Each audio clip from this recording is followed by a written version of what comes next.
काय विजन घेऊन लोकांसमोर जाते? नाही, आता गेले 25 वर्ष मी समाजसेवा करतो आहे. मतदारसंघात प्रचंड विकास कामं केलेली आहेत.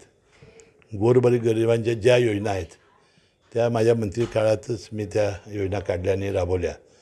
यामुळे प्रचंड प्रतिसाद आहे आणि या निवडणुकीत मुख्यमंत्री लाडकी बहीण ही मला वाटते गेम चेंजर ठरेल आणि प्रचंड मतानं महायुती आणि मी स्वतः निवडून येईल असा विश्वास मला आहे. महायुतीचं सरकार स्थापनेआधी गौतम अदानींसोबत बैठक झाली होती. आता असा गौप्यस्फोट अजित पवारांनी केला. महायुती नव्हे, महाविकास आघाडी गेल्या वेळेला होती. त्यावेळेला गौतम अदानींची सगळ्यांची भेट झाली होती. ही वस्तुस्थिती अजित पवार सांगतात ती वस्तुस्थिती आहे.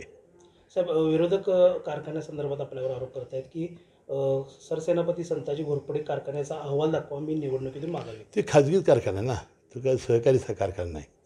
सहकारी कारखाना शाहू कारखाना आहे.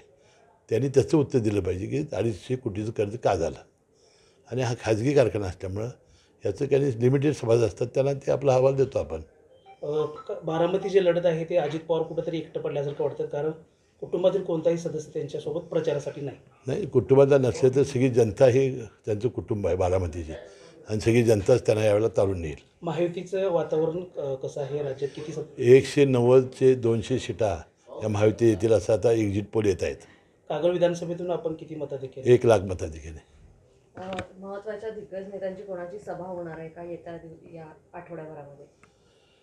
नाही, आता विरोधींचं मला काही माहिती नाही, पण आमच्याकडे प्रफुल्लभाई पटेल हे शेवटच्या सभेला कागलला 17 तारखेला येतील. त्यानंतर ते शिंदे कोण आहेत, सयाजी शिंदे हे गडिंग्लज आणि उत्तूरच्या सभेला येणार आहेत आणि अमोल मिटकरी आमचे 3 स्टार प्रचारक येणार आहेत. चला.